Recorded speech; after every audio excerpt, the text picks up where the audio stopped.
Hey, what's up, everybody? It's your boy, Darrell Owens, and we are back for another episode of One-on-One here on the Legacy Maker Sports Network, and, of course, airing on the Amazing Bowie Television. So, for Season 6, we had a great, first episode with my guy, Michael Robinson, but we come back today with another heavy hitter with my guy, Mr. Shawn Mears, rounding it up here for episode 171 and episode 2 of Season 6. Look, he knows I affectionately call him the voice of UV, the voice of Virginia, the Central Virginia. But this man is ready to take it to another level, and I can't wait to just kind of sit and pick his brain on one of the best professional sports public announcers in the game right now. So let's go ahead and get started. Episode 171 of 101 begins now. One.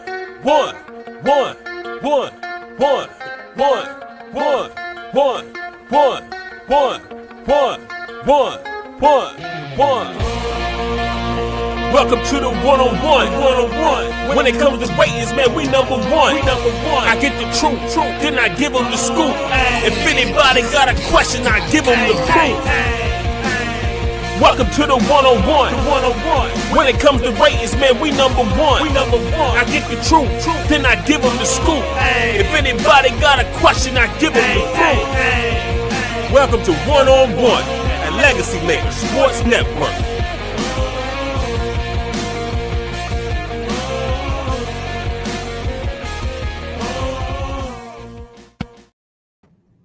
Hey, everybody. We are glad to be here for episode 171 of 101 here on the Legacy Maker Sports Network and, of course, airing on the Amazing Bowie TV. With me today, not just somebody that I admire in the game, but a person that I consider a really good friend, and that's the man, one of the best public address announcers in the game, not just in the state of Virginia, in the game, my man, Mr. Shawn Mears. How you doing today, Shawn? Doing well, brother. Thank you so much, man, for the invite, and thank you for the warm welcome. I really appreciate you, and likewise, you are one of the best in the business, sir, and I'm honored to be here. It's tough following Mike Robb, but hey, I'll do the best I can. Hey, man, look, I tell everybody the people that I bring in for this are people that I admire in the game, people that I know that are working hard and grinding hard. And I just love having this one-on-one conversation with them just to talk and pick their brain how it all got started. And it's an honor to have you here, brother. Like, this is something I've been, like, soon as season 5 ended, I knew I'm like, Shawn Mears, put him on. I had you on the list. You were one of the first people on my list. So I knew that I couldn't wait to have you on to talk and chop it up, brother. I appreciate it, brother. I'm never going to turn down an invitation to be on any platform that you're on, sir. Well, don't worry. We're gonna have you on Legacy on Fire soon. Which we're gonna have to get you in that really. Oh yeah, I can't wait for that. Actually, I can't wait for that. We definitely gonna get you back on here before the season starts. But before we get going, let's go ahead and start with the most important thing on one-on-one, and that's the check-in. All right. So, Shawn, we like to start the show off with the most important thing, and that's the check-in. I like to check in on you, your family, your friends. How's everything right now in life for Mr. Shawn Mears? Life is lifing, as usual. 2 kids in college, 2 out of college, 2 in college. One is going into his senior year at Virginia State University, and the baby boy is going into his sophomore year at McDaniel College. He's playing football, so he's gearing up for his second football season as a college athlete. So the wife is doing well. I'm getting ready for this upcoming season, which is the calendar is already full, Darrell. You know how that goes, man. The calendar is already full. I don't see an open Friday, Saturday, or Sunday until December 5th. Woo! That's all right. I feel you on that. I'm going on vacation this week, and the first thing I thought about was like, well, got to get this rest before training camp starts. Commander's training camp starts next week, and then from that point on, we here till February. So those weekends between high school, college, pros, exactly.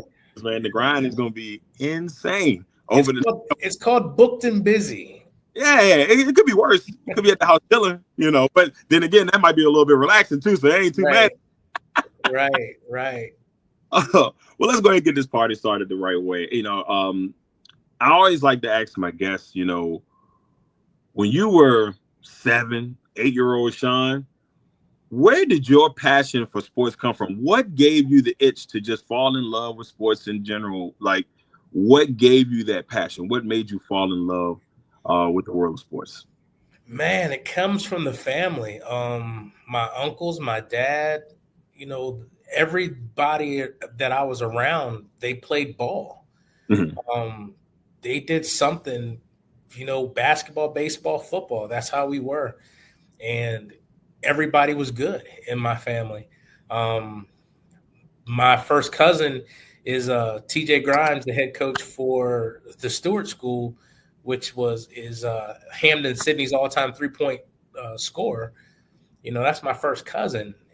And, I got some bad boys, and everybody in my family played sports. So it was it was second nature to us to play sports. I mean, I played a little bit of baseball at Virginia State University. So it was just everybody played something. And in our day, as you know, we played sports when the sports were in. We weren't like these kids nowadays that, I only play football. No, we played football. And then when football season was over, we played basketball. When basketball season was over, we played baseball. And in the summertime, we played all three. Right. And that's the thing. Like, you wouldn't be able to tell it now. But in high school, I for sport athlete, and that's, like I said, that's high school. That was many, many moons ago, and many, maybe a little less poundage. And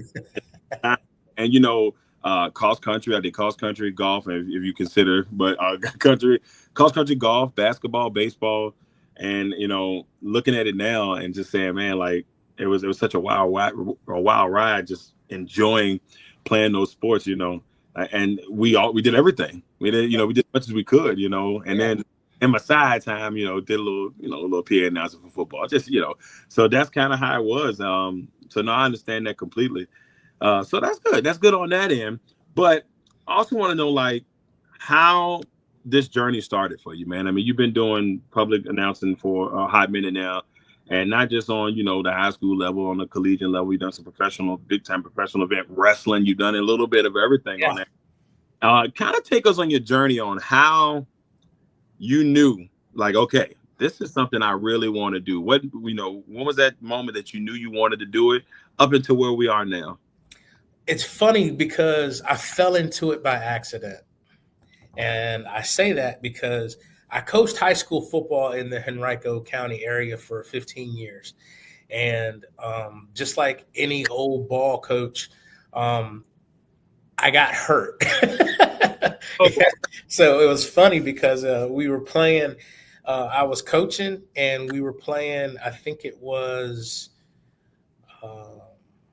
might have been Goochland or one of the Powhatan. I think it was Powhatan. And I was on the sideline and, you saw the play coming towards you and told myself I was going to jump. I thought I jumped. And next thing you know, they're picking me up off the ground and I can't stand up and I blew my Achilles. And luckily, one of the beautiful things about high school football around here is that usually there's a team doctor somewhere around the sidelines. Right. And that day, one of the doctors that was on the sidelines was the head of Virginia Ortho. And so he immediately told me to come directly to his office the next morning, which I did. And as soon as I got to his office, he scheduled me for surgery, said I had a ruptured Achilles. And so that right there, probably one of the most depressing times in my life, that 4 months of rehab. And during those 4 months, my pastor, Delegate Mike Jones, is my pastor, and he always says, let your downtime be your prep time. And so during those 4 months of sitting there not doing anything, I developed an idea to come up with a podcast, which when I started the podcast, I was like, cool, I can do this podcast thing. And that's when I found out that I have a certain skill set to interview, to be a sportscaster type. And so I decided to let that be. And so during my rehab time, I was actually at Henrico High School watching a girls basketball opening round tournament game. And I used to coach there years ago. So I know the AD, Rob Welsh, which is the director of Henrico Sports and Entertainment System now. And he came to me frantically. He said, "Hey, Coach Mears," he said, my announcer is stuck in traffic on 95. Can you just do the national anthem and get the teams going until he gets here? And I was like, sure. Well, he never got there, and I ended up doing the whole game. And of course, I butchered that whole game. It was probably the worst game ever. Of course, I wasn't prepared, but it set something inside of me that was like, you know what? I can do this. Right.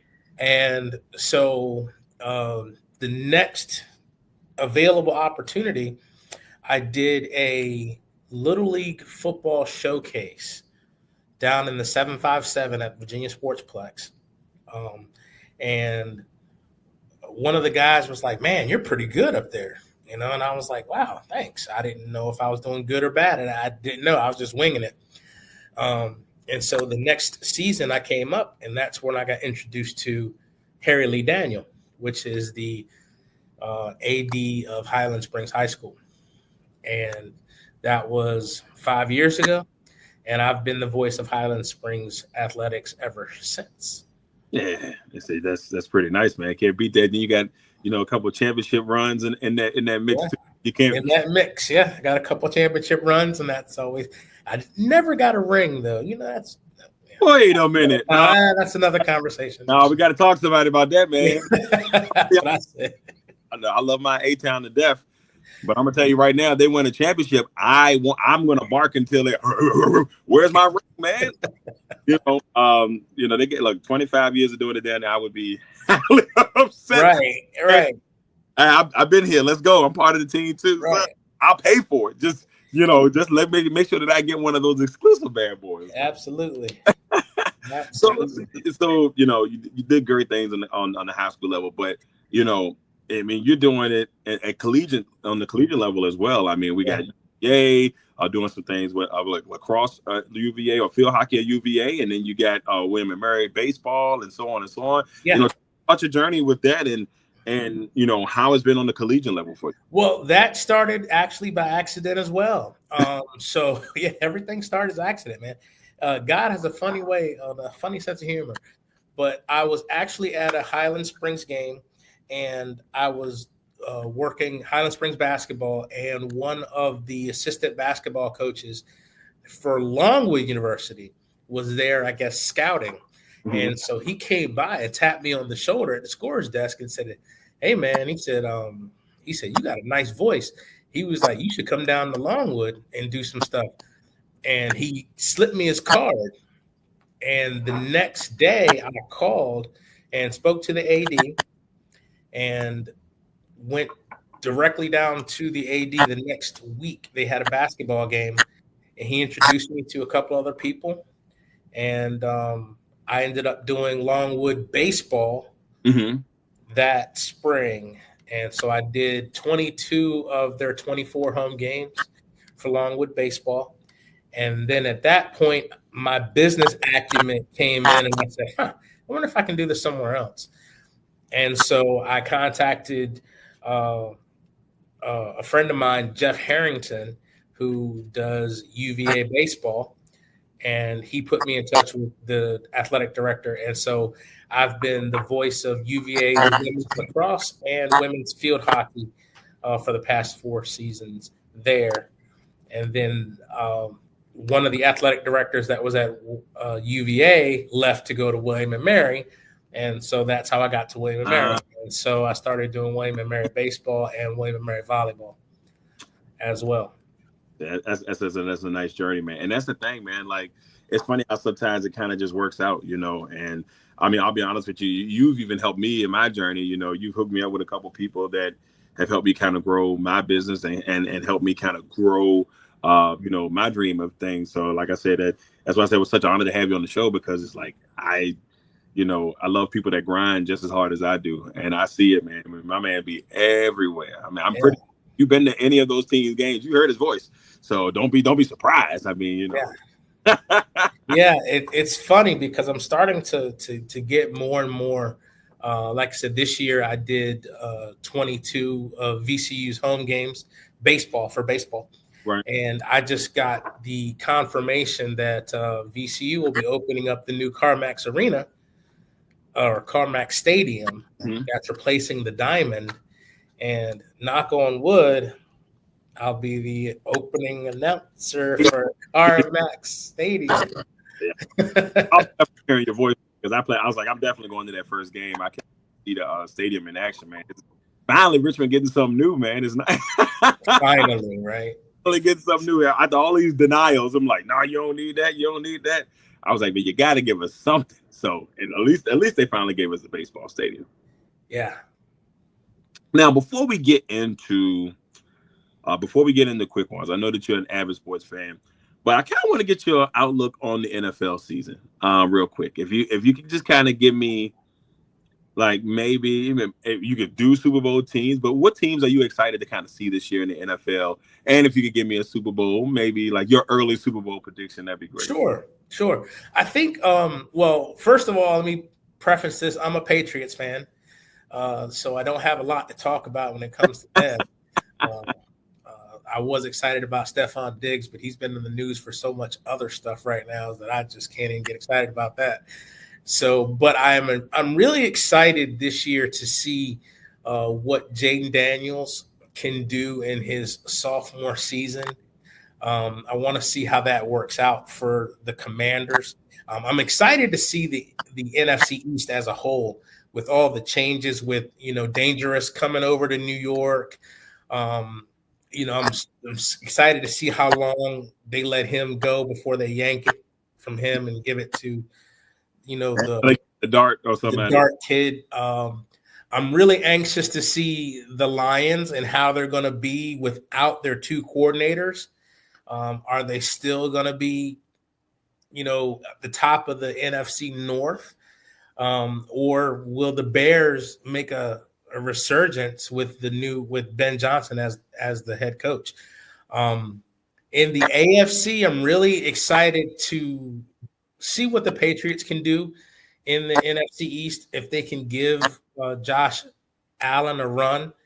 I think Josh Allen is starting to either wind down or he's got to either get to that point where he steps above, or I think he might have plateaued. Interested to see what happens there. But I'm really interested to see if there's anybody that can take care of Kansas City. And that part. Can anybody? It's going to be that part. I'm interested to see. Yeah, Kansas City's Kansas City. And a lot of people see the Ravens and they see the Bills as those two teams that could maybe the Bengals, because the Bengals have beat them to get to the Super Bowl. Maybe one of those teams. The Bengals got so many problems on defense, that might not be the case. Right. But other teams have been clawing at the Chiefs for the last couple of years, and they just have not been able to get over the hump. So it will be interesting to see if they can kind of pull it off. So based off of what you're saying, if you had to give an early Super Bowl prediction, where would you go? If I had to give an early prediction, I would go with Kansas City one more time, because until somebody does something different, I can't see it. The Ravens, I think they blew their chance last year, and I don't think the Eagles have enough to get back. I think the loss of Mekhi Becton is going to hurt them. I'm actually going to go, and I hate to say this, but I'm probably going to have to go with the Rams. That's not a bad thing. That was my bold prediction last year at the beginning of the season. People like, why you pick the Rams? I said, I'm going to tell you now, it's hard to explain, but they're very young, very talented. And McVay did a really good job of retooling after, like, people made fun of them because they gave all their draft picks away to kind of get a Super Bowl. Now they finally getting the draft. They're finally getting draft picks again. But every draft pick, it seems like they've hit on their draft picks, and these guys have become contributors. And I'm like, it may not be this year. And I picked them last year, but it could happen the way to end up. And they almost beat the Eagles in that snow game. It wasn't like it wasn't like, oh man, no, they almost beat them. So right. that Rams team has the experience. They got an experienced quarterback, so no, that's not a bad pick at all, brother. It's not oh man, see, I like that. I like that. All right, so he got Rams and Chiefs. That's what I went with last year. And you sound just like me because I was like, look, until the Chiefs find a way to lose, I'm not picking against them. I can already tell people now they'll be my AFC pick until somebody can prove that they can beat them. And when it comes down to it, it comes down to it, yeah. It's really just picking the NFC and see how it goes from there. All right. So now it's time for my favorite segment. It is time for quick ones. Shawn, are you ready for the? I'm ready. Ones? Let's get it. All right, Shawn. So the first one on quick ones. Give me your favorite sports moment. Now it could be something you did. It could be something you watched. Just in general, what is your favorite sports moment? I think my favorite sports moment to date has to be when the Patriots beat the greatest show on turf. That was the start of the Patriot dynasty. I think that was because nobody gave this kid named Brady a chance, and all of a sudden he got us in field goal position, and Adam Vinatieri, came and put it through the upright. I think that was my favorite sports moment. I watched the entire game. Again, I was a Patriot fan that everybody was laughing, going, "Who is this, guy?" And it started a dynasty. And for 10 years, I was at the barbershop every Friday talking junk because nobody talked junk with me. Ain't nothing wrong with that. Hey, look, you got to have it while you got it. I mean, and look, I'll be honest with you. I like what I saw from Drake May last year. I still think he's developing. I agree with you. I like the Stephon Diggs move until we tell my man and I hear Cardi B and everything else, and he's out on football. And I hope that changes for the Patriots. I will say I'll be very blessed to be able to head up to New England for their first preseason game. So I'll get to see Brady's statue unveiling. So that's going to be that's cool. One of the fun parts of the season. Next one on quick ones. Worst sports moment. My worst sports moment was watching the Atlanta Braves not make it to the World Series 2 years ago when they got beat by the Dodgers. They had all the pieces in play. Acuna was playing great. Our bullpen just couldn't get it. I despised the trade for Freddie Freeman to go to the Dodgers. So when he came back to Atlanta, of course, I tipped my cap to him because, all the things he had done. I'm a Braves fan. So all the things he had done for us. However, to see them celebrate and to go to the World Series, that was tough. Yeah. I was sad for about 3 or 4 days after that. I can understand. I can understand that. And look, the man, he didn't even want to go. Like he would have stayed if his agent didn't screw him. But that's another. That's another. Oh God, that's another topic. That's a legacy on fire thing. Next one, favorite athlete of all time. Whew. I got to go 2 here because I'm old school, new school. And my new school athlete, of course, is Brady. I'm a Brady fan. I've been a Brady fan for a while. But my old school favorite athlete was Dominique Wilkins. Everybody was talking Jordan, and I was like, no, Dominique. And Dominique was one of my favorite athletes. Him and Dale Murphy were. I was just like, and it's a travesty. It's another legacy on fire. It's a travesty why Dale Murphy is not in the Hall of Fame. And Dale Murphy was the man out there in Atlanta, man. Yeah, he was out there in Atlanta. It's a good one. That's a good one. Now, the last 2 are what I call fun ones here on the quick ones. The first one, who is the worst comedian out there today? Somebody that just does not make you laugh. D.L. Hughley. I don't think he's funny. I never thought he deserved to be on the Kings of Comedy.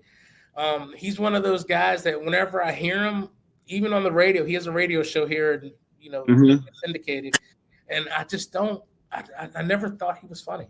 To me, I just was like, no. Yeah, I can feel you on that. There's a part of me for like when I was a young, I used to like watching this stuff, but to me, especially in the last 10 years, I don't I used to like, I'll still watch Cedric the Entertainer comedy special. Heck, Steve Harvey ain't done one in so long. I don't know what that would even look like. God, rest Bernie Mac's soul, one of the greatest of all time. So, I can see it though. I'm not even mad at that choice. My choice though is Mike Epps. I don't know what it is about. I've always like stand-up comedian wise. No, not at all. No. Movie wise, yeah, he's decent. He's TV show movie funny, but like stand-up. And I went to one of his shows and I was just like, no, this ain't for me. Yeah. It's funny you mentioned Mike Epps because my favorite Christmas movie of all time is Friday After Next. Yeah. And some people argue that it's not a Christmas movie. How can it not be a Christmas movie? Right. The opening scene is Santa Claus and the Temptations. Right. Look, if there's Christmas in there, at some point, if there's snow at Christmas, it's got to be classified as some type of a Christmas movie. It may not be a Christmas movie that you want, but hey, if Christmas is involved, to me, it's considered a Christmas movie. That's like those out there. They're like, Die Hard's a Christmas movie. Come on. Like, hey, I'm not going to argue with that. All right, Shawn, last one on quick ones. And the last one is always my favorite one to do. You're producing a concert, all right? And you get to name 4 artists, okay, that you are producing for your concert. They could be dead, alive, doesn't make a difference. Out of those 4, one is your headliner. So give me your 3 and then your headliner for the concert. Man, I've got to go Outkast. Okay, I like. I got to go Busta Rhymes. Ooh.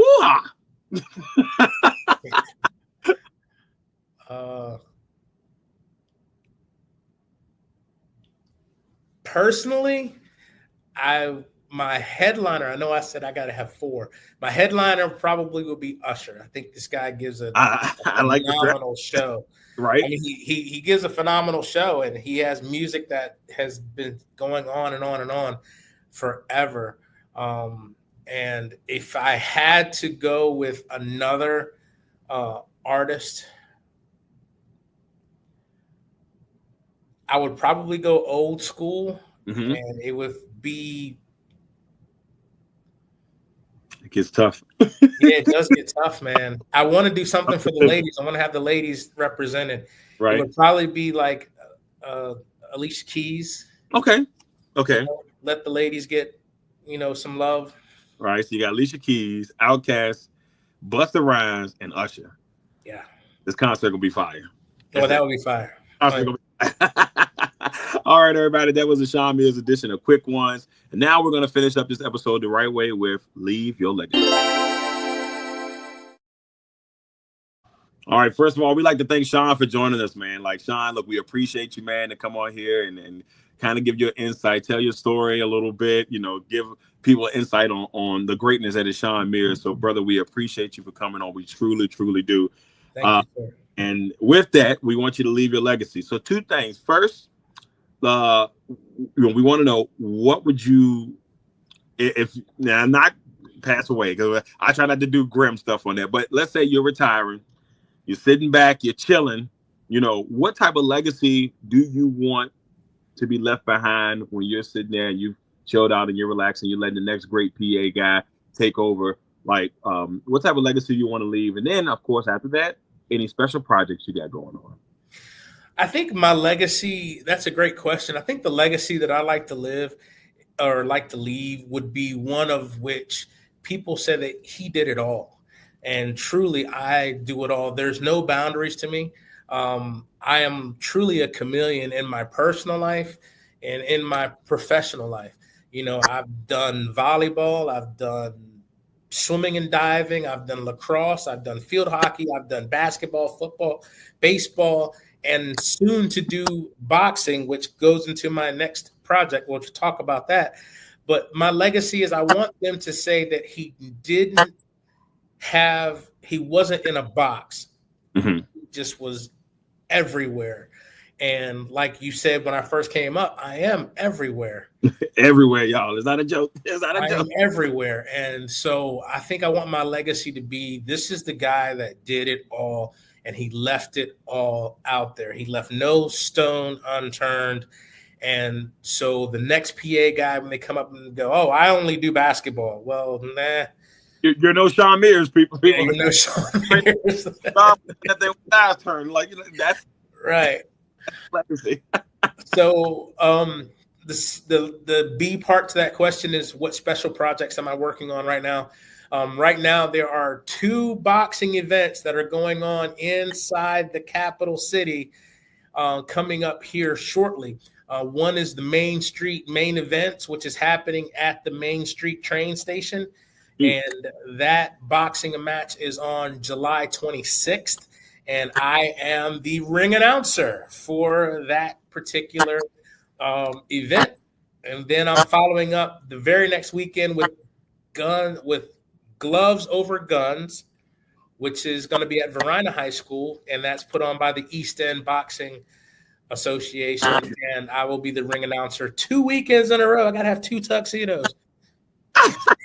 Hey, look, all you got to do is, you know, get the same tuxedo, just get different. You know, you'll figure it out. Save some dough, baby. Save some dough. I got 4 jackets in that. Oh, you good, man. You good. Come on, man. You know who you're talking to. Yeah, right. You're talking to the Rolex. Woo!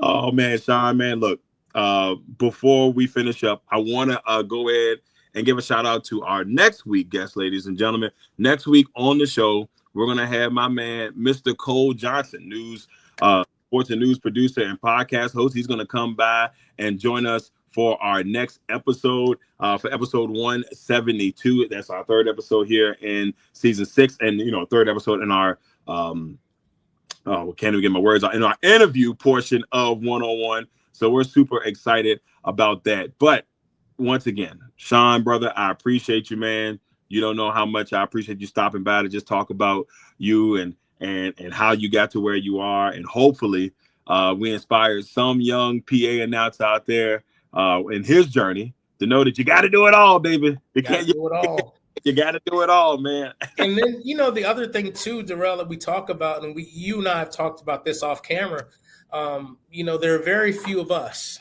that look like us that are doing what we do in media. And it's inspiring to see young people come up that look like us, to go, hey, this guy's doing it. You know, you don't know how many surprise or so many people that I've had come up to me and go, man, that was you up there? I didn't know that. And so there's the O conversation, I call it. And I tell people all the time, there's O, and O can be taken 2 different contexts. You know, you can say, you know, oh, I'm a PA announcer. Oh, I'm a PA announcer for UVA. Oh. See, you can say, hey, I shoot live sports. And they'll say, oh, I also work on the Washington Commander sideline. Oh. And I've been a part of that. It's a little bit different, right? Yeah, I've been a part of that. On several different occasions. And I tell you what, my wife says I'm somewhat narcissistic at times. And never that, man. It's a passion.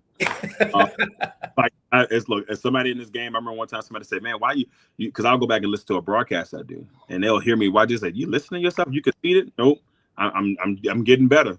If I did wrong in that broadcast that I need to fix up, I'm getting better. It's never me being conceited or narcissistic, just trying to get better. And you know when you messed up, you know if you said something wrong, you know if you fumbled on something, you know what you need to do the next time. So that's the way I always see it. So never see it as narcissist, man. As a narcissist, man, you out there grinding, and like, hey, look, the wife got a lot to say, so I ain't trying to get on. I don't want that. I don't want that at all. But yeah, I believe me, brother. I know you're one of the hardest working brothers in the game, man, and it's always an absolute honor to have you. And I truly, truly appreciate you coming on here for episode 171. Thank you, sir, for having me on this platform. And once again, I tip my cap off to you and the hard work that you do. And I really do appreciate you showcasing the young talent and showcasing the talent that's specifically in this area of Central Virginia. And, you know, giving us a platform to let the world know that we are out here doing what we do and we're doing it well. And so, again, kudos to you, sir. Thank you, man. I appreciate it. Like I said, just one day at a time, brother. We gotta give people an opportunity to grow, man. That's why we're Legacy Maker Sports Network. Legacy Maker. We're just trying to build a legacy. That's it. Well, look, everybody, that's it. Episode 171 of 101 is in the books with the great man that is Shawn Mears. Shawn, once again, brother, thank you for tuning in. We will see you all next week for episode 172 when my man Cole Johnson coming on to bring us to bring the heat. But once again, Shawn, thank you for being here for episode 171.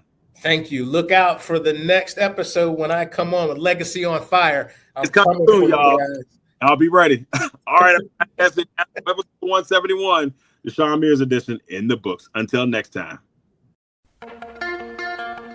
One.